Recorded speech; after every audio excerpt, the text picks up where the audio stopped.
mungkin saya nggak lihat nih. Mungkin dia tiba-tiba ya itu nyabut pisau, entah dari mana dia cabut pisau. Dia tusukin pisaunya ke saya sebanyak 2 kali, Pak. Satu di bawah, satu lagi di atas. Nah, yang di atas kanan ini yang ternyata kena paru-paru. Dia layangkan tusukan lagi, saya langsung tangkap pakai tangan kiri. Saya tangkap tangan dia yang ada pisaunya, tangan kanan saya kosong kan, Pak. Ya. Otomatis refleks gitu, saya pukul dia. Pukul di sini terus dia jatuh, Pak. Nah, dia jatuh ke belakang, tapi karena tangan saya yang kiri ini fokus, Pak. Fokus megang tangan dia yang ada pisau. Jadi kenceng banget, dia jatuh tuh saya ke bawah. Keikut. Dia jatuh ke belakang, saya jatuh ke depan gitu, Pak. Sampai akhirnya berguling-guling tuh dari ujung jalan sini ke ujung jalan sana. Saya cuma bisa menangis, Pak. Menangis, benar-benar menangis. Saya teriak saat itu, Pak. Saya mengangkat tangan, saya teriak, "Tuhan Yesus tolong. Tuhan Yesus tolong, Tuhan Yesus tolong," 3 kali. Di atas Di kendaraan atas box itu. mobil bak itu, Pak. Di tengah-tengah orang banyak. Di tengah orang banyak. "Tuhan, saya belum siap, Tuhan, untuk meninggalkan anak istri saya." Itu saya nangisnya, Pak. Saya kayak dipeluk sama Tuhan. Dan Tuhan tuh kayak ngomong, "Tenang, ada aku," katanya. Yang saya sudah mengampuni orang yang menusuk saya. Karena suami saya, karena kami punya Tuhan yang hebat. Haleluya. Selalu jawab gitu. Saya selalu bilang gitu, karena kami punya Tuhan yang hebat. Bukan kisah sembarang kisah. Kisah ini istimewa sebab terjadi oleh karena kasih dan dibagikan dengan landasan kasih juga. Inilah podcast Berbagi Kisah dan Kasih bersama saya, Yunus Timotius.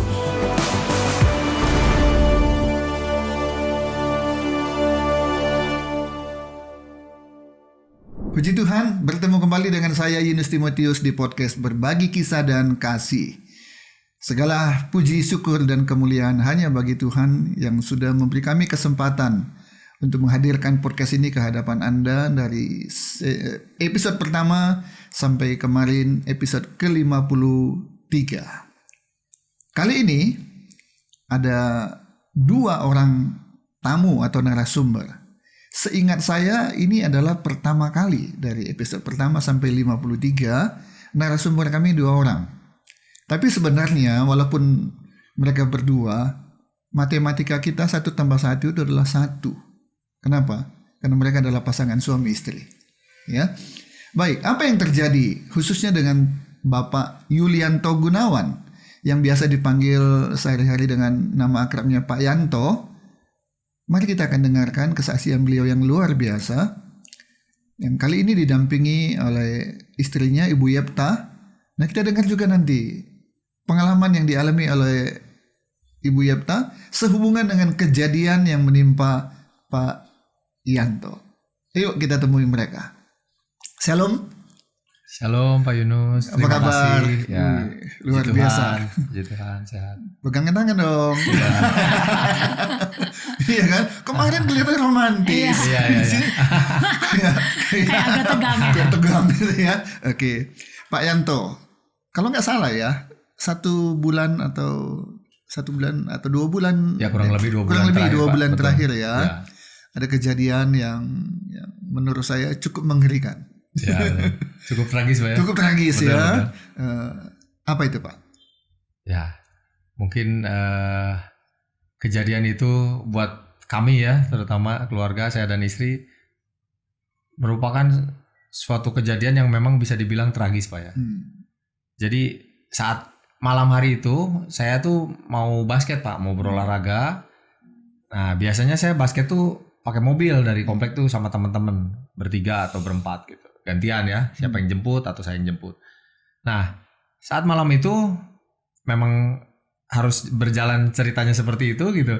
Tiba-tiba teman saya yang pengacara masih di WUS katanya, menuju ke Bandung, mungkin nggak keburu, lanjut aja ketemu di lapang. Begitu juga dengan teman saya yang lain gitu. Saya udah di kota bro katanya, mau ngambil jersey basket gitu kan. Jadi nggak mungkin lah saya balik lagi katanya ke Kopo gitu kan. Jadi kita ketemu di lapangan basket aja katanya ya. Sampai akhirnya saya memutuskan ya udah saya pakai motor aja karena saya pikir cuma sendiri kan Pak. Sebentar, Pak Yanto anggota HDCI HDCI Bandung betul. Berarti motornya bukan kecil ya? Nah, pada saat kejadian saya kebetulan pakai motor biasa, Pak. Oh gitu. Iya. Nah ini memperjelas kan. Betul. Apa saya naik motor? Saya ingat, pakai motor gedenya ya atau motor biasa? Pakai motor biasa, Pak. Pakai Matic, Pak. Ya. Berangkat. Nah, singkat cerita, saya dari Kopo lewat Holis ya, Cigondewa. Nah, pas di Jalan Holis itu memang di depan saya ada motornya pun gak ada plat nomor, suara knalpot bising gitu, Pak. Ya, nggak jelas lah, nggak pakai helm. Dia ngerokok, Pak, sambil berkendara, sambil merokok dan sambil dimainkan. Dia sambil jalan. Sama-sama jadi jalan. di depan saya, betul. Nah, jentik-jentikan gitu. betul, jentikan apinya itu karena muka saya, kebetulan saya di belakangnya gitu kan. Nah, pas pertigaan Caringin tepatnya, Pak. Mungkin dia mau belok ke kanan ya, karena setelah kejadian dan lain-lain baru diketahui ternyata yang bersangkutan pelaku ini memang ternyata kesatu preman pasar Caringin, makanya dia bawa belati, Pak. Yang kedua ternyata memang dia tuh dalam pengaruh obat-obatan terlarang, Pak. Ya. Nah, terus saya tegur pun dengan santun, Pak. Berhenti. Ya, karena lampu merah dia. Saya mau lurus, dia belok. Nah, saya berhenti, saya bilang dengan bahasa Sunda ya, saya bilang, Kang, jangan ini, saya bilang jangan merokok sambil berkendara naik motor. Itu terjemahannya ya. Terjemahannya betul. Dia bilang bahasa Sunda tiba-tiba bahasa Indonesia. Saya bicara dalam bahasa Sunda saat itu gitu. Okay. Jangan berkendara sambil merokok, saya bilang. Karena abunya itu ceracahnya ya, ceracahnya itu apinya itu bunga apinya kena orang yang di belakangnya. Saya cuman bicara seperti itu aja, Pak. Nggak ada gimana maki-maki apa gimana. Reaksi dia? Kenapa? Reaksi dia apa? Saat itu diem dan saya udah jalan. Saya pun nggak yang gimana nggak ada kontak. Jadi gimana. Hanya peristiwa biasa aja. Betul, saya pikir menegur biasa gitu, Pak. Menyampaikan sesuatu yang memang ada di hati dan itu memang tidak baik untuk orang lain. Betul. Dia berhenti, dia mau belok, ya saya lurus. Saya lanjut perjalanan menuju tempat tanpa ada pikiran apa-apa. Tanpa ada pikiran apapun. Begitu sampai pertigaan PLN Holis ya, yang menuju ke Sumber Sari. Nah, begitu saya belok, saya ngedenger tuh di belakang. Ya itu tadi knalpot bising itu kan. Gitu kan. Saya feeling tuh mulai. Lebih cocok suara yang gitu ya. Saya feeling tuh, Pak. Wah, saya bilang ini mungkin orang tadi nggak terima. Ya udahlah, nggak apa-apa gitu, no problem. Betul, begitu saya belok, nggak lama dia ngejar. Saya langsung ditutup, Pak. Dicegat. Motor saya dicegat ya. Jadi posisi saya di sini, motor dia pelaku di sini. Kurang lebih mungkin ada jarak sekitar 2 meter lah. Motor saya dengan motor dia. Tapi dia nggak turun dari motor. Dia cuman malangin motornya, dia bilang gini, menatap saya gitu kan. Dan dia bicara katanya, kamu ngomong apa? Dalam bahasa Sunda juga. Sunda, ya. Ngomong apa kamu katanya gitu. Ya saya bilang, saya jelaskan, saya turun. Saya turun, standarkan motor, saya turun, saya samperin dia gitu kan. Saya jelaskan kembali, iya Kak. Saya bilang, Kang, kalau lagi berkendara jangan sambil merokok, saya bilang. Karena ceracahnya itu kena muka orang yang di belakangnya. Kalau mau ngerokok ya ke pinggir dulu lah, berhenti dulu, saya bilang. Nggak ada emosi, nggak ada gimana. Cuman mungkin karena yang bersangkutan memang dalam pengaruh narkoba, Pak ya. Tidak jadi, berpikir normal. Secara sadar, betul, secara normal. Dia malah nantangin ribut. Dia bilang, gimana saya aja katanya. Dalam bahasa Sunda, gimana saya aja katanya. Ya saya pikir, wah ini orang rada error ya. Ya udahlah, saya bilang udah nggak usah jadi ribut. Cekcok mulut sedikit, udah nggak usah jadi ribut. Saya pun lagi buru-buru, saya bilang. Saya mau olahraga, saya bilang saya mau buru-buru. Saya kembali, Pak. Saya berbalik. Saya kembali ke arah kendaraan saya, motor saya di belakang. Tadi kan jarak dengan dia tadi kurang lebih 2 meter. 2 meter. Nah, baru 2 langkah, Pak. Dari saya ngobrol dengan dia, baru 2 langkah saya berbalik. Mungkin saya nggak lihat nih. Mungkin dia tiba-tiba itu nyabut pisau, entah dari mana dia cabut pisau. Dia tusukin pisaunya ke saya sebanyak 2 kali, Pak. Satu di bawah, sebelah kiri sini ya. Kiri. Satu di bawah, satu lagi di atas. Nah, yang di atas kanan ini yang ternyata kena paru-paru.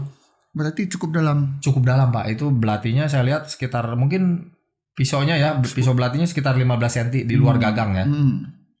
Dan begitu dia tusuk 2 kali, saya otomatis refleks balik. Saya berbalik ya. Saya berbalik.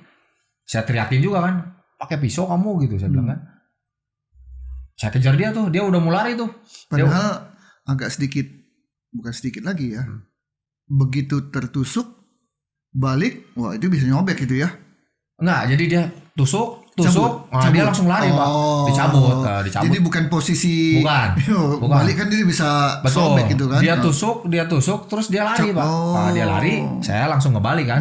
Refleks ya, saya ngebalik, saya kejar dia lari. Mungkin dia sadar kalau saya ngejar dia, tiba-tiba dia ngebalik Pak. Tapi kan posisinya udah saling tatap-tatapan. Masih pegang pisau. Masih pegang pisau, berdarah-darah itu pisau kan. Dan dia masih berusaha untuk mau nusuk saya lagi Pak. Dari depan. Cuman ya kebetulan kan ya itu berhadapan kan. Saya udah bisa ngelihat juga meskipun. Dan Pak Yanto tinggi berapa? Saya kurang lebih 175, dia mungkin 70 lah, nggak beda jauh lah. Iya. Berat berapa? Berat saya 75 kilo Pak. Nah itu kan. Kalau jadi petinju kan ini kan wah. Kelas berat Pak ya.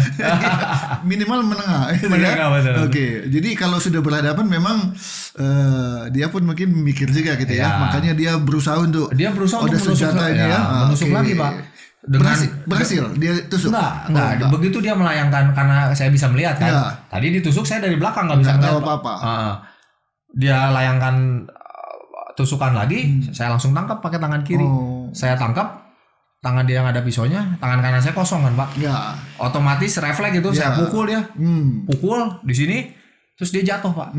Nah dia jatuh ke belakang, tapi karena tangan saya yang kiri ini fokus Pak, fokus megang tangan dia yang ada pisau, jadi kenceng banget. Dia jatuh tuh saya ke bawah. Keikut. Dia jatuh ke belakang, saya jatuh ke depan gitu Pak. Sampai akhirnya berguling-guling tuh dari ujung jalan sini ke ujung jalan sana. Saking kerasnya pukulan itu. Enggak. Jadi memang berantem itu Pak. Jadi dia jatuh, pukul, dia jatuh. Terus ya kita berantem gitu. Dari ujung jalan nyebrang ke jalan sana tuh kita berantem Pak. Duh, ini kayak nonton film silat. Iya benar. Udah kayak UFC Pak. UFC. Ya. Kita berantem sampai akhirnya posisi terakhir dia tuh di ujung jalan. Dia tidur di bawah. Saya di atas dia gitu, posisi saya menang. Saya tetap pegang tangan dia yang ada pisau, tetap saya amankan. Saya pukulin tuh, saya pukulin mukanya, saya pukulin hidungnya. Ada mungkin sekitar 6 pukulan Pak. Wah. Ya. Tapi saat pukulan kedua dan ketiga itu saya udah lemes, benar-benar lemes Pak. Karena dari punggung saya itu darah terasa banget. Ngocor itu ya? Panas Pak, panas dan keluar ngocor gitu. Nah saat pukulan kedua ketiga itu saya, waduh kalau saya pingsan gimana gitu ya, agak sadar juga. Saya teriak Pak. Tadinya warga pada diem, nggak ada yang misahin gimana, nggak ada. Ada senjata itu kan. Saya teriak, betul. Saya teriak, saya bilang, Pak, tolong, saya bilang, ini tolong amanin pisaunya, saya bilang. Mungkin nggak dengar pisau nih, warga langsung pada lari. Ada ojol, ada apa, lari semua Pak. Tapi lari pun mereka bingung gitu kan. Mau ngapain? Waduh, ke bawah-bawah nggak katanya. Saya dengar ada satu bapak bicara, ke bawah-bawah nggak kalau saya tolongin katanya. Sampai singkat cerita, ada bapak-bapak dari belakang tuh nyebrang, ternyata warga lokal situ. Dan saya yakin itu pasti pertolongan datang dari Tuhan. Amin. Itu malaikat yang Tuhan kirim untuk membantu saya Pak. Si bapak itu ngomong gini dari belakang nih, saya nggak ngeliat mukanya awalnya. Kita bantu orang harus tulus, harus ikhlas katanya si bapak ini. Dan mungkin dia warga lokal ya. Sampai singkat cerita, ayo berhentiin mobil katanya. Dia yang perintahin tuh ke teman-teman yang lain. Ada mungkin sekitar 3 mobil yang saya ingat. Posisi waktu itu Pak Yanto berdiri, duduk atau bagaimana? Di bawah Pak. Oh, itu posisi lagi gitu. Udah lemas kan? Sampai akhirnya si bapak itu ngomong tuh harus ikhlas katanya. Ayo bantuin yang lain. Akhirnya diamankan pisaunya Pak. Begitu pisau diamankan, saya tenang. Takutnya sayanya pingsan atau pisaunya belum diamankan udah lepas, saya ditusuk lagi kan beda lagi ceritanya Pak ya. Sudah kondisi gitu masih bisa mikir juga ya. Ya puji Tuhan, itu bukan karena kekuatan saya yakin. Tapi karena Tuhan Yesus yang memberikan kekuatan buat saya gitu Pak. Karena secara manusia, waduh itu darah saya udah keluar banyak Pak. Iya. Mau dipegang juga di belakang. Ya betul. Di atas. Betul. Susah kan? Susah. Di belakang gitu susah ya. Kalau depan masih bisa digini-gini. Betul, masih bisa tahan untuk menghentikan pendarahan ya, minimal menghambat gitu kan. Nah, begitu pisau diamankan, saya teriak lagi. Tolong amankan pelakunya saya bilang. Jangan sampai lepas. Nah, begitu diamankan pelaku, saya duduk. Saya hanya dengan bersimpah darah, saya hanya bisa duduk dan nyender ke aspal Pak. Duduk di bawah saya gini. Terus dengan sadar saya ambil HP, saya telepon teman saya yang di kepolisian, saya bilang, "Bang, saya ditusuk, lokasi saya di sini. Tolong bantu," saya bilang. "Oke, saya. Nanti saya kirimkan polsek yang terdekat dari situ tuh ada katanya, Bacip katanya. Nanti saya kirim buser ke sana." Oke, makasih Bang. Saya masukkan HP. Nggak lama ya itu bapak tadi memberhentikan mobil, coba untuk berhentiin mobil. Ada yang saya ingat ada 2 mobil penumpang diberhentikan tapi nggak ini, tapi wajar Pak ya. Untuk rumah sakit. Ya untuk angkut saya gitu, bantu saya. 1 mobil box besar saya lihat, saya ingat. Cuman wajar buat saya, mungkin orang juga bingung Pak ya. Waduh ini nolongin apa nih? kasusnya apa nih, kriminalitas apa? Karena itu darah di sepanjang tempat kejadian itu darah di mana-mana Pak. Sampai akhirnya ada lewat mobil bak Pak, mobil bak sayur yang terbuka ya. Sampai akhirnya diberhentikan dan saya dengar banget, saya sadar sopirnya pun, ayo tolongin katanya, ini ada korban ditusuk, harus segera dibawa ke rumah sakit, ke UGD. Ayo mundur katanya. Dan langsung mundur itu dah. Mobil bak. Saya diangkat sama warga, mungkin 3-4 orang yang ngangkat saya dinaikkan ke bak. Di mobil bak di belakang itu, didampingi sama bapak yang saya bilang tadi malaikat, sama 1 orang lagi yang lebih muda. Saat saya dinaikkan, saya posisi didudukan di belakang bak itu Pak. Saya udah gak tahan Pak. Mata saya meskipun buka gini Pak, tapi gelap. Wah, saya dalam hati gitu ya. Wah, ini saya udah gak kuat, mungkin saya mau pingsan ini, saya bilang. Ini antara sadar dan tidak sadar. Betul. Gelap Pak, saya melihat gini, gelap, gak kelihatan apa-apa. Oke, satu hal lagi. Ada orang ketika tangannya terpotong pisau, waktu terpotong gak ngerasa. Tapi setelahnya, baru kerasa. Baru kerasa gitu ya. Nah, ini bagaimana? Jujur, dari kejadian penusukan sampai ke saya pulih, sama sekali nggak ada rasa sakit Pak. Saya bingung, dokter pun secara medis bingung. Kok bisa ya? Luar biasa ya. Ya buat saya ini pekerjaan Tuhan gitu Pak. Tuhan gitu. Sedikit pun nggak ada rasa sakit? Nggak ada rasa sakit Pak. Wow. Sama sekali. Padahal kalau pakai obat, betul. Panahan nyeri, begitu khasiatnya boleh berkurang, sakit lagi gitu ya. Ini tanpa obat Pak. Sama sekali. Sampai pulih nggak ada rasa sakit. Sampai pulih nggak ada rasa sakit sama sekali Pak. Oke. Dijahit. Tuhan. Dijahit. Berapa jahitan? Nah mungkin kalau total jahitan semua, karena saya ada operasi juga di sini Pak, terkait dengan yang paru-paru itu tadi. Ya mungkin total sekitar 30 jahitan mungkin ada Pak ya, total semua Pak ya. Jadi 3 spot ya, di belakang 2, di pinggir sini agak panjang nih, karena itu memang dibedah sama dokter kan, untuk ngebenerin ya itu tadi paru-paru saya yang sobek. Oke, jadi sampailah ke rumah sakit. Nah saya diangkat, saat diangkat itu Pak, saya udah nggak ngerasa wah ini saya mau pingsan. Saya cuma bisa menangis Pak, benar-benar menangis. Saya teriak saat itu Pak. Saya mengangkat tangan, saya teriak, Tuhan Yesus tolong, Tuhan Yesus tolong, Tuhan Yesus tolong 3 kali. Di atas di atas mobil bak itu Pak. Di tengah-tengah orang banyak. Di tengah orang banyak. Bapak ini saksinya nih. Saya memanggil Tuhan, lalu saya teriak lagi, saya bilang, Tuhan, saya belum siap Tuhan untuk meninggalkan anak istri saya. Itu saya nangis-nangisnya Pak. Karena saya udah nggak bisa berharap sama siapa-siapa Pak. Mau ngandalin siapa coba? Ya. Dan setelah saya nangis, setelah saya teriak itu kayak seolah-olah gitu Pak. Kayak Tuhan meluk saya Pak. Kayak saya dipeluk sama Tuhan. Dan Tuhan tuh kayak ngomong, tenang ada aku katanya. Itu begitu ngedengar, tenang ada aku. Saya buka mata Pak. Itu yang tadinya udah mau pingsan, udah gelap. Itu jadi clear Pak. Jadi normal aja, sehat, orang normal. Makanya saya tahu tuh kejadian dari situ, macet, Sumbersari, kemana.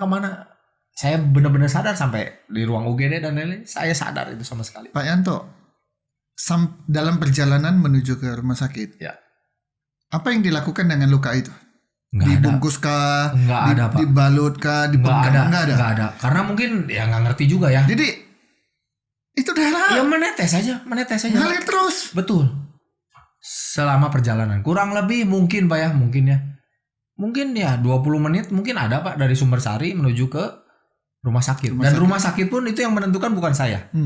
Bapak itu. Jadi begitu supir ditanya, ini mau dibawa kemana katanya. Yang terdekat aja pokoknya ya. Bapak ini yang teriak, Bandung Kiwari katanya. Saya nggak tahu Pak. Baru pertama kali saya ke rumah sakit itu. Padahal melihat kondisi lokasi TKP gitu ya, itu mau ke Immanuel bisa, mau ke Raja Wali bisa, banyak rumah sakit, Santosa bisa Pak ya. Tapi ternyata memang ya itu Tuhan tuh sudah merencanakan segala sesuatunya untuk saya menjadi saksi Tuhan di rumah sakit itu Pak. Oke, sampai di sana ditangani di IGD. Betul, sampai di IGD, mobil baknya sama Bapak itu security, Pak parkir ya katanya. Oh iya. Tapi mungkin karena dia panik Pak, itu bersimbah darah Pak di mobil bak. Oh iya katanya, saya mau parkir, hilang tuh. Saya sampai benar-benar lost. Ya? Sampai saat ini pun saya nggak ketemu, kehilangan kontak dan lain-lain gitu. Jejaknya kemana saya nggak tahu. Padahal saya ingin berterima kasih gitu Pak. Kalau dia nonton ini kan dia bisa hubungi nanti ya. Ya betul. Oke. Apa yang terjadi di rumah sakit? Nah selanjutnya saya ditangani di UGD Pak. Dalam waktu mungkin 10-15 menit itu teman-teman saya mungkin ada yang share di grup ya dengan kejadian saya itu. Ngumpul sekitar 50 sampai 70 orang Pak. Saya juga bingung gitu ya. Semua pada hadir di situ dan ayo gimana gitu membantu saya proses dan lain-lain untuk di UGD gitu kan. Nah seiring berjalan itu HP saya tuh diminta sama security. Pak, Bapak ada HP, ada nomor yang bisa dihubungi, saya kasihin. Pak, ini dikunci katanya HP-nya. Oke, pakai fingerprint. Mungkin dia cari-cari tuh. Jadi dia random Pak. Dia telepon siapa, ternyata nyambung ke nomor telepon teman saya. Nah, teman saya itu dikasih tahu kan, ini security dari rumah sakit Anu, ini yang punya HP ditusuk katanya. Tolong segera dihubungi keluarganya. Siapa yang pertama dapat kabar di rumah? Ada teman saya itu. Nama teman saya itu langsung kontak ke istri saya Pak. Istri saya sedang di rumah, sedang nonton sama anak saya yang paling besar. Kita potong dulu. Oke. Supaya makin penasaran penonton. Siap Pak. Ibu dapat berita seperti itu? Persisnya apa informasi yang Ibu dengar?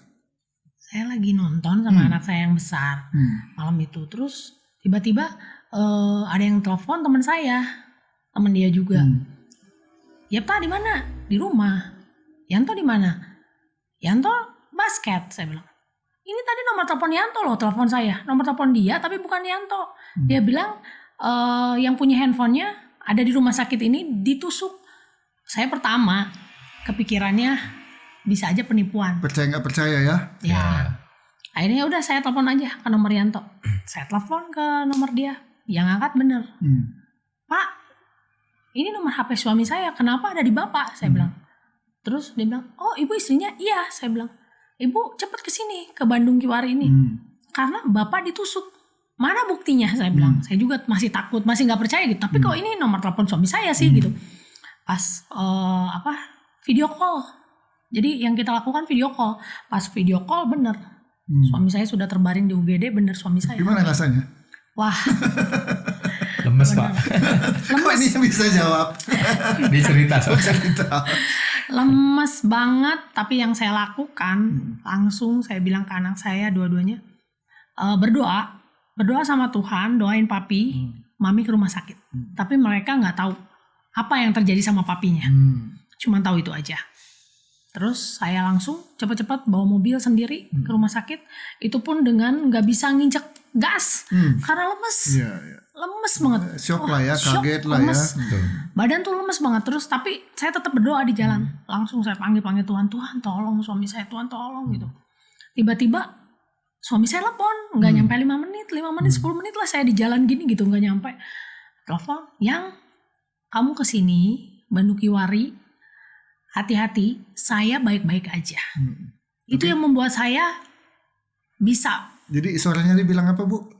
Apa? Yang hujan Pak. Selalu dia kan gitu manggilnya yang. Jadi, itu sudah kecelakaan, udah ditusuk. Betul. Tapi saya tetap kepikiran Pak, istri saya gitu kan malam-malam harus kendarain mobil ya dalam keadaan cemas kan. Ngedenger ditusuk kan bukan hal yang biasa Pak. Shock lah itu Pak. Jujur saya nggak tenang, saya bilang. Saya panggil Pak Satpam tuh Pak.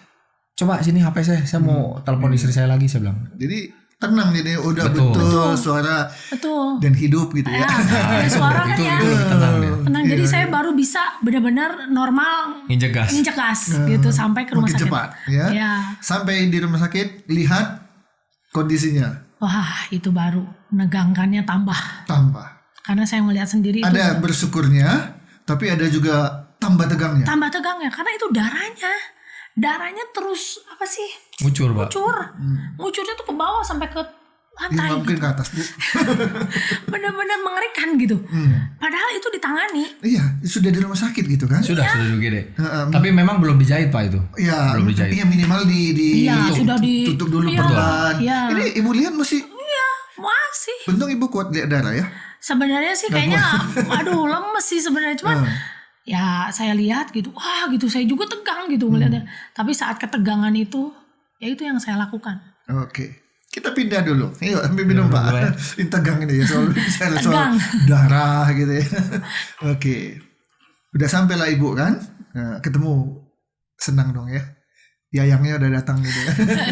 Oke, selanjutnya apa yang terjadi di rumah sakit penanganannya? Jadi saya di UGD itu kurang lebih 4 jam Pak. Sampai akhirnya saya dibawa ke ruang operasi. Jadi langsung ya, setelah 4 jam itu langsung operasi ya? Betul.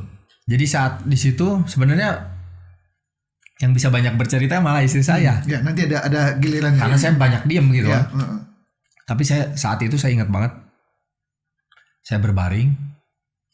Istri saya teriak-teriak Pak. Oh. Teriak-teriak, dia berdoa. Dia berdoa. Betul. Dengan berteriak. Dengan berteriak. Ya. Iya, kalau berteriak-teriak kan ngapain? Kan biar penasaran Pak. Oke. Dia berteriak itu. Ini karena udah sehat buat ngomong gini ya. Coba waktu itu ya. Iya. Oke. Berteriak-teriak berdoa. Terus? Tuhan yang berdaulat katanya atas suami saya. Dari ujung kepala sampai ujung kaki. Oke. Tuhan yang Itu akan Pak Yanto dengar. Saya dengar. Dengan Saya jelas ya, yang sadar tadinya ya. di bed ya, bed gini, ngedenger dia berdoa, saya langsung angkat tangan. Oke. Nanti dilanjutkan karena pelakunya langsung. Ibu, benar. Pelakunya. Tapi Betul. Bapak dengar kan? Saya dengar Oke. karena saya nggak benar-benar sadar gitu Pak Iya, selama iya. kejadian itu. Kalau dengar dia teriak pasti khawatir. Tapi dengar dia teriak, oh lagi doa. Ini beda kan? Betul. Nah, makanya angkat tangan, tenang. Selama ada istri yang berdoa segala sesuatu pasti beres. Amin. Ya kan? Oke. Masuklah ruang operasi. Ya, dioperasi. Nah, nanti beritanya kan belakangan tahu. Yang dioperasi kan nggak tahu apa-apa. Iya. Bapak dapat informasi berapa jam itu operasinya berlangsung? Saya dapat informasi ya dari cerita istri saya. Jadi saya harusnya tuh tindakan pertama, operasi pertama itu harusnya berjalan sejam Pak, 1 jam. Kenapa Cuma- ada pertama ada kedua?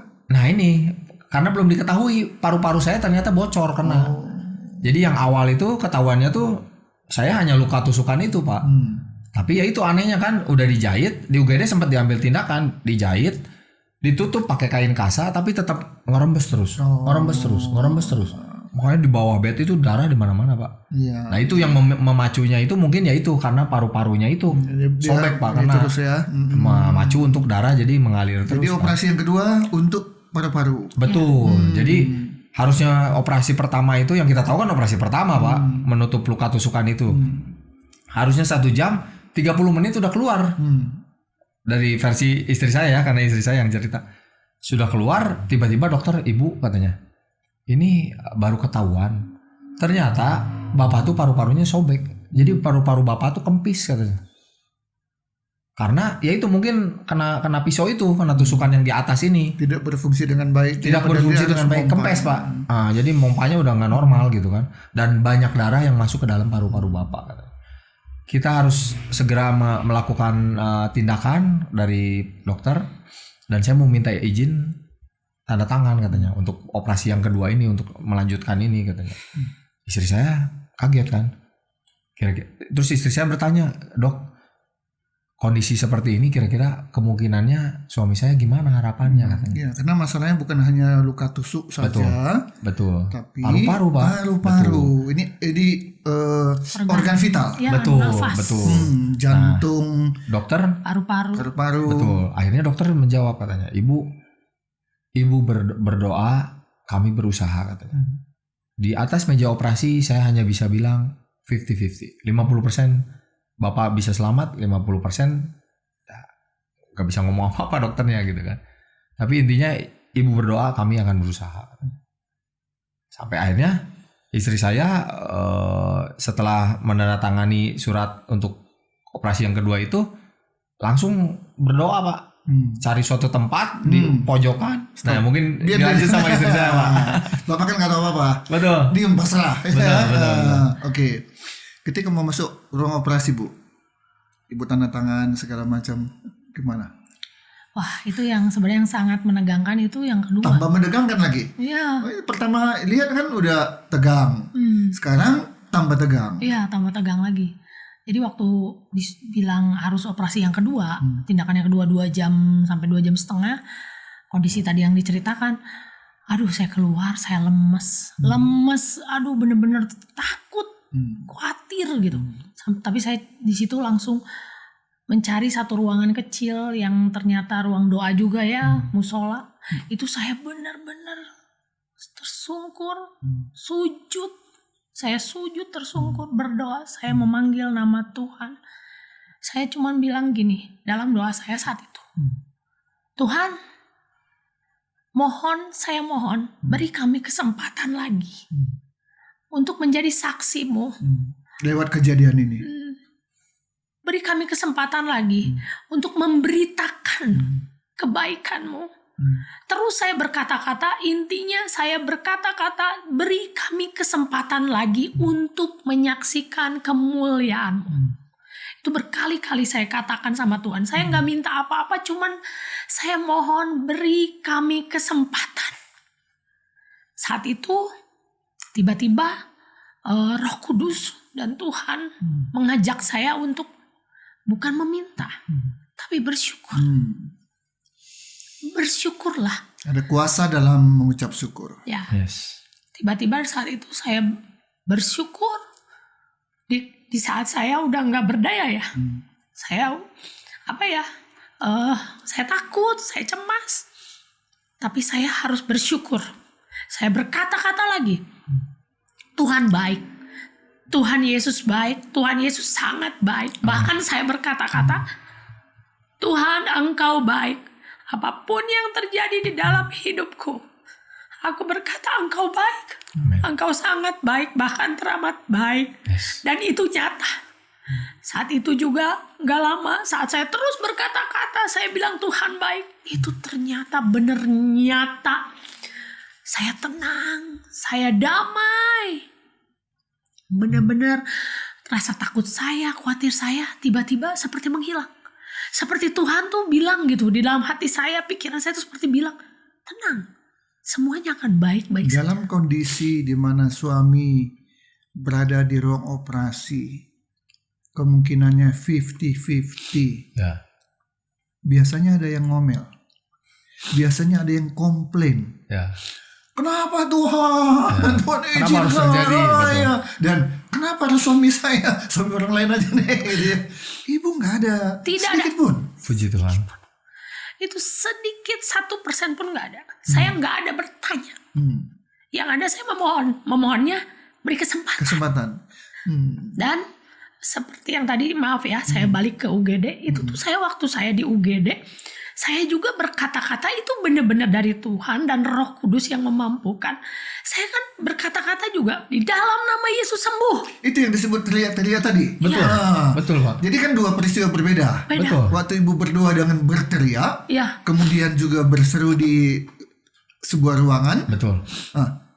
Ibu sudah ceritakan di ruangan. Oke, baik. Tidak ada komplain, tidak ada kemarahan. Betul. tidak ada. Yang ada adalah Tuhan kasih kesempatan Dan bersyukur. bersyukur. Ya? Nah, ketika di ruang IGD, apa yang ibu lakukan dengan doa dan teriak tadi itu? Saya itu pas ngelihat suami saya yang darahnya nggak berhenti-berhenti, sebenarnya itu juga diproses, diperban, terus dijahit, sempat dijahit juga, dijahit manual gitu. Tapi darahnya nggak berhenti, itu saya langsung memanggil nama Tuhan, tapi saya benar-benar mendeklarasikan. Saya bilang gini, saya berkata-kata di dalam nama Yesus sembuh. Saya percaya ada kuasa, nama Yesus berkuasa, nama Yesus ajaib, di dalam nama Yesus sembuh. Itu di ruang UGD. Di rumah sakit loh itu. Iya. Bukan rumah sendiri. Betul. Tapi udah nggak peduli lagi dengan Udah itu. nggak peduli, Pak. Nggak, saya nggak melihat kanan kiri depan belakang. Di situ juga ada Kovancen itu tadi yang jadi ini moderator di acara gereja kami. Kemarin. Ya itu ada di situ. Yang jadi waktu saya berkata-kata, saya bilang Tuhan Yesus ajaib, Tuhan Yesus berkuasa, dan saya itu teriak. Bukan cuma segini. Lebih kenceng dari ini, Pak. Makanya dengar kan? Iya, makanya dengar. lebih kenceng dari ini. Tapi itu saya yakin Tuhan yang mau. Iya. Tapi luar biasa loh. Masih bisa ada guyonnya. Dijahitnya katanya apa? Manual. Memangnya ada dijahit dengan Otomatis. dioperasi loh. Otomatis, Pak. ya itulah. Itu pertolongan pertama, Iya, Pak. Ya, betul. iya. Oke, kemudian selesai dioperasi. Ya, masuk ruang pemulihan. Ya. Sebetulnya, Pak, sorry, mundur sedikit. Saat di UGD itu, detik-detik setelah istri saya berteriak dan lain-lain itu ada kejadian yang tragis juga, mengerikan juga, Pak. Hampir blackout. Oh, kenapa? Jadi tiba-tiba itu saya muntah, Pak. Saya masih sadar itu.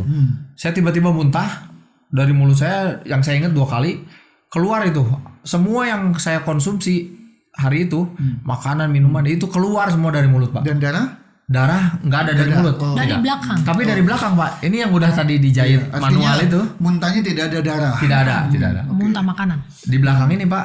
Tadi kan udah dijahit tuh yang dibilang jahit manual itu, Pak. Pertolongan pertama itu kan. Itu kayak keran air bocor patah gitu, Pak. Nyembur. Nyembur, Pak. Keluar. Nyembur itu. Dan ya setelah kita melewati kita baru bisa ngomong gitu kan. Tuhan Yesus luar biasa. Tuhan Yesus ajaib. Tuhan menolong itu nggak tanggung-tanggung, detail. Orang kalau mau dioperasi harus puasa nggak, Pak? Iya. Ya. Gimana kalau misalkan saya dibawa ke ruang operasi, saat mau dioperasi tiba-tiba saya muntah di situ, semua peralatan ruangan yang sudah steril jadi kotor ya, Pak ya. Bakteri, virus dan lain-lain ya. Jadi prosesnya bertambah. Tapi itu Tuhan luar biasa menurut saya gitu. Tuhan ngosongin perut saya, dibersihin semua. Mungkin darah yang muncrat itu pun mungkin darah kotor, apapun itulah. Tapi Tuhan persiapkan untuk saya menuju ruang operasi gitu. Ajaib. Buat saya ajaib, Tuhan Yesus ajaib, Pak. Jadi dia nggak kerja setengah-setengah ya? Iya. Benar, detail, Pak, detail. Tuhan bekerja tuh detail. Iya. Kenapa harus di rumah sakit itu pun Tuhan detail. Luar biasa. Oke. Selesai operasi, masuk ke ruang pemulihan, sadar. Nah, ketika sadar, sakit dong. Sakit, saya bingung banget kalau ditanya. Soalnya kalau ditanya ada yang sakit nggak? Saya jujur nggak ngerasa sakit, Pak. Nggak ada ya? Itu kan Nggak di ada. bagian belakang. Di belakang. Tidur bagaimana? Saya tidur Tetap gini, biasa? Pak. Tetap biasa. Di UGD pun meskipun ada luka tusukan awalnya saya tidur biasa gini, Pak. Cuman karena mau dijahit itu, jadi saya harus berbalik. Dijahit lah Iya, gitu. iya, iya. Tapi Nggak setelah ada sakit, Pak. itu tetap tidurnya Tetap tidur telentang normal. begitu. Tetap tidur normal, Pak. Percaya nggak percaya, tapi Iya. itulah kenyataannya. Makanya ajaib kata saya juga, Pak. Nyata. Tuhan Yesus dahsyat gitu. Oke. Nah, biasanya itu butuh pemulihan karena tadi tidak hanya karena ada tusukan biasa, Betul. tapi ada operasi Operasi, juga, betul. ya. Kemudian paru-paru juga kena. Iya. Berarti Bapak lama di rumah sakit. Enggak. Nah, itu, Pak. Mungkin istri saya boleh menjelaskan, Pak. Ini yang luar biasa Tuhan Yesus. Ajaibannya.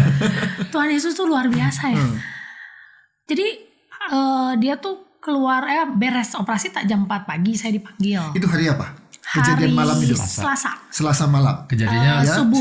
Senin malam kejadiannya. Kejadian Senin Senin malam. malam. Operasinya tuh subuh, Selasa. Selasa subuh. Ya, jam 4 beres operasi. Saya dipanggil, katanya Bapak sudah beres operasinya, semuanya berjalan lancar. Bapaknya pun sudah sadar. Saya kaget di situ. Bapak sudah sadar. Saya yang bertanya, Bapak sudah sadar? Sudah, Bu, Tahu tenang. kenapa? Pengen cepat-cepat ketemunya ya. Betul, bisa jadi. Ya, pertolongan Tuhan Iya. ya. Terus Oke. udah gitu, nanti kami akan persiapkan pindah kamar ke ICU. Saya pertama kaget juga pertamanya, kenapa ke ICU? Ternyata dokter menjelaskan, iya karena kalau habis operasi besar seperti ini, Pasca operasi. pasca operasi harus melewati 3 hari masa kritis. Masa Jadi, kritis bisa observasi mungkin, Iya. Pak ya. Jangan sampai ada Infeksi. jangan betul. sampai demam. demam. Nah, nggak boleh demam, betul. Kita jadi pintar juga ya. Ya betul. Nggak boleh ada pendarahan lagi. Nah, ya, apalagi di dalam. Betul. Itu minimal 3 hari kita observasi katanya. Mungkin Bapak Jumat atau Sabtu kalau kondisinya baik-baik aja boleh pindah ke kamar Kamar biasa. Jadi itu Selasa pagi kan? Betul. Ya, Rabu, Kamis, Jumat atau Sabtu. atau Sabtu. Baru saya bisa diizinkan katanya. Katanya antara Kerawat Jumat inap. atau Sabtu. Ya, pas. Udah masuk tuh jam 5 pagi ke ruang ICU. Saya dipanggil lagi kurang lebih jam 8:30 pagi. tidak tidur jadinya itu. Enggak, sama sekali saya tidak tidur. Tapi Tuhan memberi kekuatan. Saya nggak sakit, saya nggak lemah, saya nggak pusing, nggak. Terus setengah 9 pagi saya dipanggil sama dokter. Ternyata tadinya saya juga khawatir ada apa gitu, maksudnya saya dipanggil gitu ke ruang ICU. Ternyata dokternya dengan sumringah dia langsung bilang gini, Ibu tenang, Bapak mah orang kuat, Bapak mah orang hebat. Hebat katanya. Dia jawab gitu. Orang sakti. Nah, saya jawab. Selalu jawab ya. Saya jawab gini, iya dokter, karena suami saya, karena kami punya Tuhan yang Tuhan yang hebat. Haleluya. Selalu jawab gitu. Saya selalu bilang gitu, karena kami punya Tuhan yang hebat. supaya beliau mendengar. Iya, iya. Nah, setelah itu diperlihatkan ini ya Bu, lihat Bapak. Bapak ini sebenarnya udah sadar dari setelah operasi. Di ruang operasi sudah sadar. Nah, ini beliau luar biasa, hebat katanya. Ini yang berdarah-darah, yang dioperasi itu sampai ke paru-paru. Paru-parunya mengecil loh Bu. Ada hasil ronsennya juga memang mengecil. Dia berdarah-darah, di dalamnya banyak darahnya. Tapi Bapak tidak menggunakan ventilator. Dia bernafas normal. Bernapas 100% normal. Itu yang sebenarnya secara medis juga Aneh ya, Aneh. kenapa bisa begitu ya? Tapi bagi Tuhan ada yang mustahil. betul. Nggak ada yang mustahil Pak. Dan sampai akhirnya saya tenang ya. Ngelihat kondisinya dia udah sadar dan saya lihat juga memang dia buka mata, bisa buka mata, dia bisa gerakan tangan. Wah, puji Tuhan, saya mulai tenang. Sampai akhirnya itu di hari Rabu. Hari Rabu jam 2 siang, itu satu malam aja. Satu malam saja. Jam 2 siang saya dipanggil lagi sama dokter. Dokternya berkata apa? Bu, siang ini kami akan cabut sonde. Sonde itu yang buat Untuk nguras. makan. Bukan, Enggak, yang nguras. paru-paru, Pak. Paru-paru. Jadi paru-paru saya itu kan ada darah ya, kotor lah. Harus Dahak dikeluarin. dan lain-lain, makanya itu harus dikeluarin. Keluarkan. Jadi saya di rumah sakit tuh pakai sonde, nggak bisa Yang di ngomong. sini yang di dalam Ke ini. mulut masuk ke paru-paru kerasa. Nah itu kerasa Pak, betul. Itu kerasa. Ada benda asing kan? Ada benda asing, betul. Itu katanya saya mau cabut sondenya siang ini dan Bapak nanti sore atau malam boleh pindah ke rawat inap Puji biasa. Tuhan. Dahsyat Pak ya. Itu Satu malam. itu lebih dari dapat berlian ya. Wah, lebih dari emas, perak dan permata. Iya. Tidak ternilai Pak. Sampai saya bilang, wah boleh dokter, boleh. Karena ini dan Kondisinya, nafasnya ya. normal. Ya, cuman dia tetap transfusi Iya, 16. iya. Ini kan dari mulai kejadian Senin malam, proses perjalanan menuju rumah sakit, Betul. 4 jam di sana di IGD, Betul. kemudian ya tentu ada transfusi. Yes, Berapa banyak? 16 Labu. 16 Satu labu, labu itu isi berapa ya? 202 ya 220. Saya udah tanya. 3,2, 3,5. 3,5 liter Pak. Kurang lebih Pak, betul. Bahkan lebih kata si Ya. suster. Karena kan ini yang masuk aja. Kita tuh sesuai dengan apa HB kamu aja. Ya. Sebenarnya bukan masalah keluarnya berapa, cuman HB-nya tercukupi saat 16. Wow, Secara logika itu nggak mungkin Pak. nggak mungkin hidup. Dokternya pun sendiri bilang bapak mah mujizat, bapak mah mujizat. Karena kan sering terjadi meninggalnya bukan karena apa-apa. Betul. Kehabisan darah. Betul. Ini lebih dari setengahnya. Itu. Setengahnya di dalam tubuh. Ini udah nggak ada Tubuh darahnya saya Pak berarti. dengan tinggi 175, berat kurang lebih 75 kilo ini, darah yang ada di dalam tubuh saya itu sekitar 5 liter Pak. Kata dokter, kurang lebih.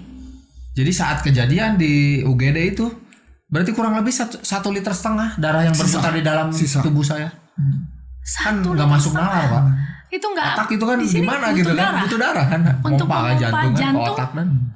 Butuh darah. Tapi kalau Tuhan itu Tuhan yang biasa-biasa, ngapain kita sembah dia ya? Ya. Benar. Tuhan kita itu Tuhan yang luar hebat biasa Pak. kan? Benar. Di luar akal pikiran Iya. manusia. Allah yang hidup Pak, nyata banget. Mujizat masih nyata sampai hari ini tuh benar gitu. Saya nggak sama sekali yakin gitu, karena saya mengalaminya gitu. Saya nggak ada ragu sedikit pun gitu.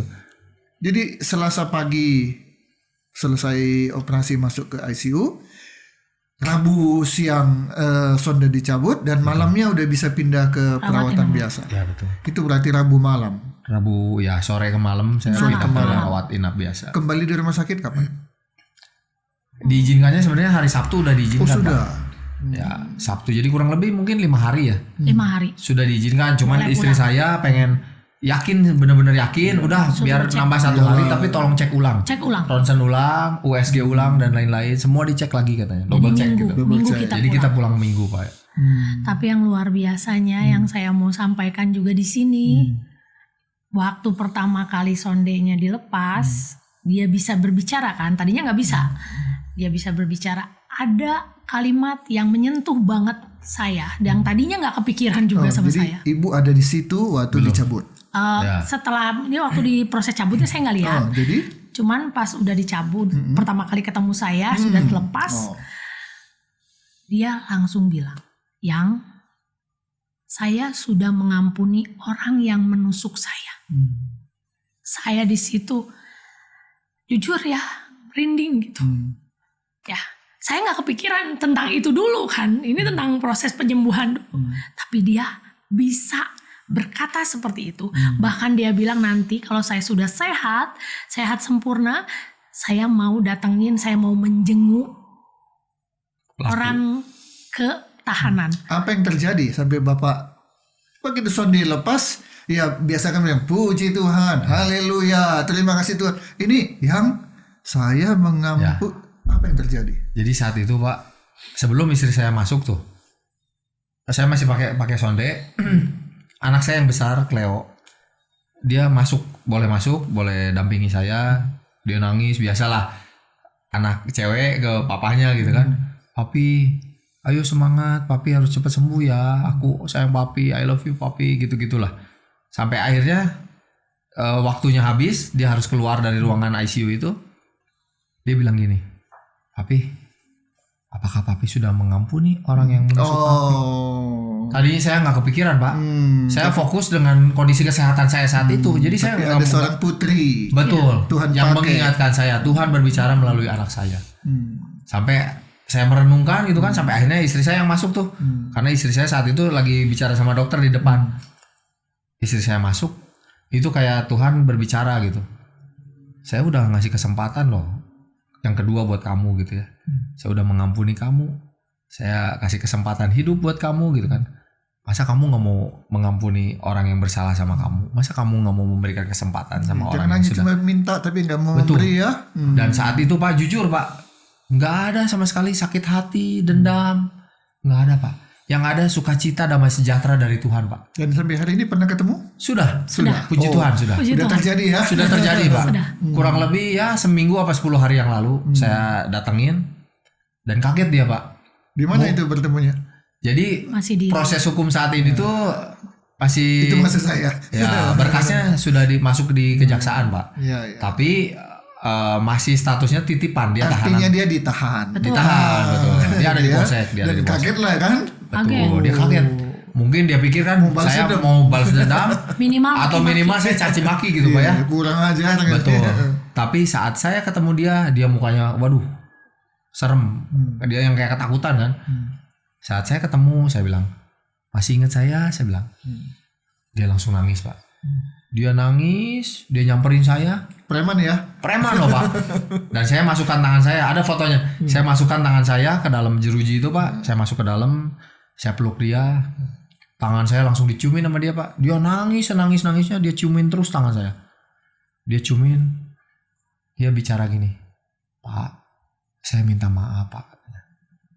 Karena saat waktu kejadian itu Pak, saya sama sekali gak sadar dengan apa yang saya lakukan. Saya nusuk Bapak, saya gak sadar Pak. Karena saat itu saya dalam pengaruh narkoba. Saya langsung jawab, iya, saya udah tahu dari penyidik, saya bilang. Saya sudah tidak dendam, saya sudah mengampuni kamu, saya bilang. Saya sudah memaafkan kamu. Sekalipun kamu hampir menghilangkan nyawa saya bilang.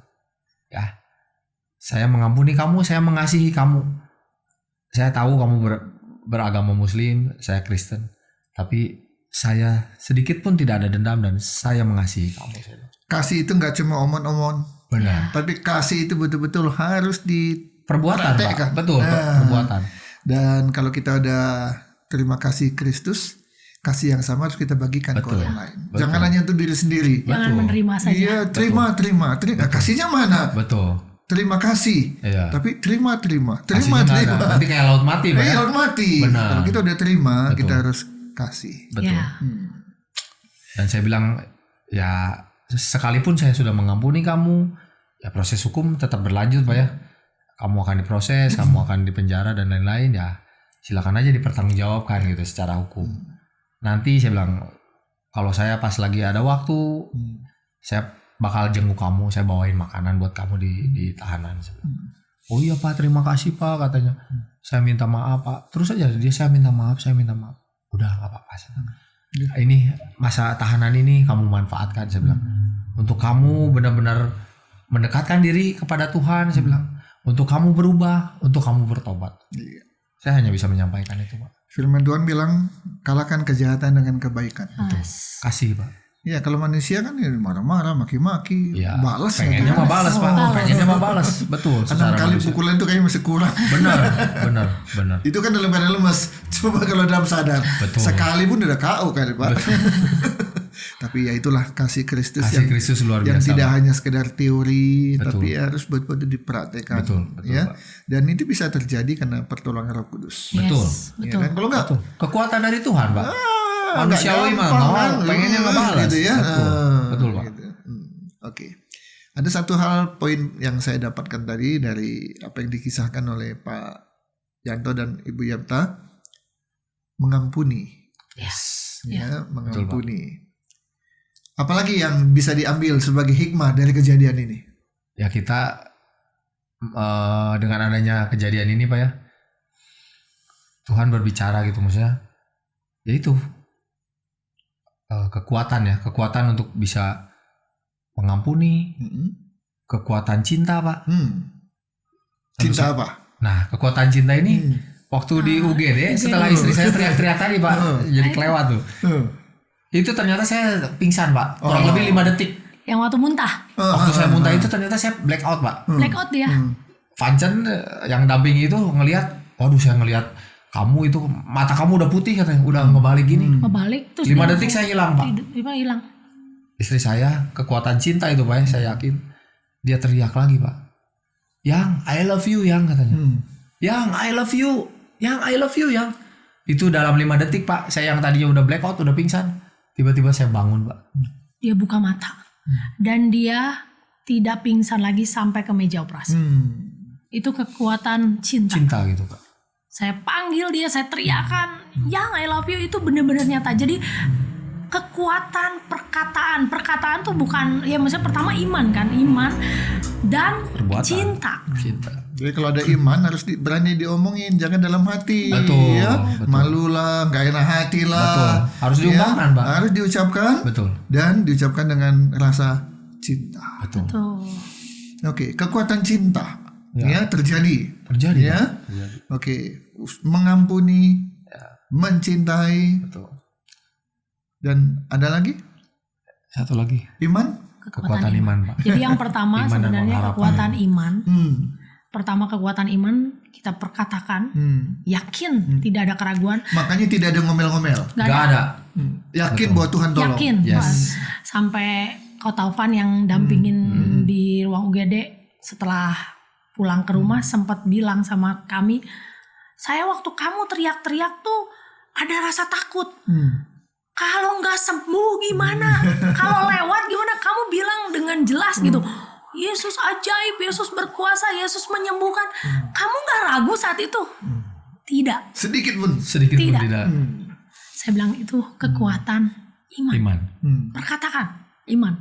Kedua tadi kekuatan cinta yang saya panggil dia bangun saat dia blackout, sedangkan nggak boleh blackout. Kalau dia pingsan atau tidur. Itu bahaya. Bisa kritis katanya. Bisa kritis kata dokter. Bisa Sudah koma, titip ya. pesan sama kita. Jangan tidur, jangan pingsan ya Pak. Karena Bapak bisa nanti kritis, bahaya. Ketiga, Kekuatan mengampuni. Yes. Jadi 3 hal ini yang kita dapatkan dari proses yang luar biasa ini. Jadi kapanpun, dimanapun, iman harus tetap terjaga. Yes. Amin. Ya, jangan sampai kita terpleset karena satu dan lain peristiwa. Ya, Ya, Tetaplah teguh di dalam iman. iya, tetap teguh di dalam iman.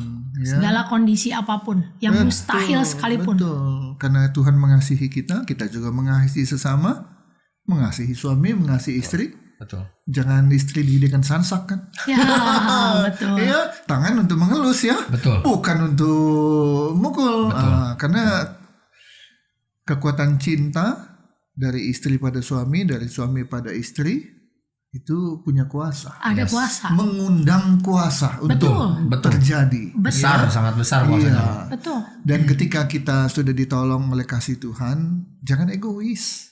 Ya, betul. Kita mau diampuni tapi nggak mau ngampuni. Itu, betul, Pak. itu. Kita mau ditolong tapi nggak mau nolong. Betul. Ya, Iya. betul. Tapi ya itulah praktek bahwa kasih Tuhan itu kasih yang luar biasa, yang tak terbatas.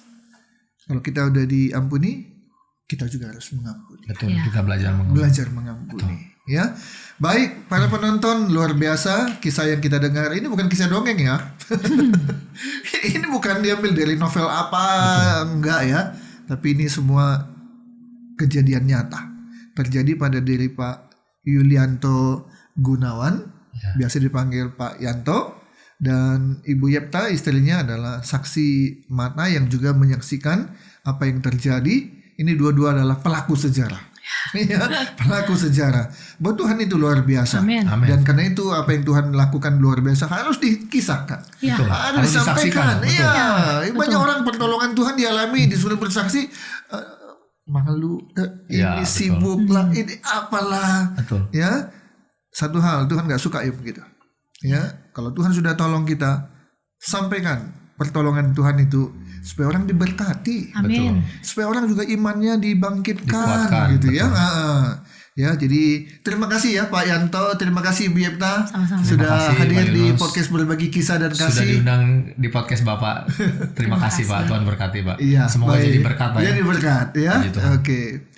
Demikian para penonton, apa yang sudah disampaikan sudah kita ikuti dari awal tadi sampai akhir. Saya percaya ini sangat memberkati kita semua. Amin. Ya, silakan share, silakan buat like, subscribe supaya podcast ini semakin banyak yang menonton dan semakin banyak orang yang dikuatkan dan diberkati. Amin. Amin. Saya Yunus Timotius mengucapkan terima kasih. Kita bertemu kembali di episode yang akan datang. Tuhan Yesus memberkati kita semua. Amin. Amin.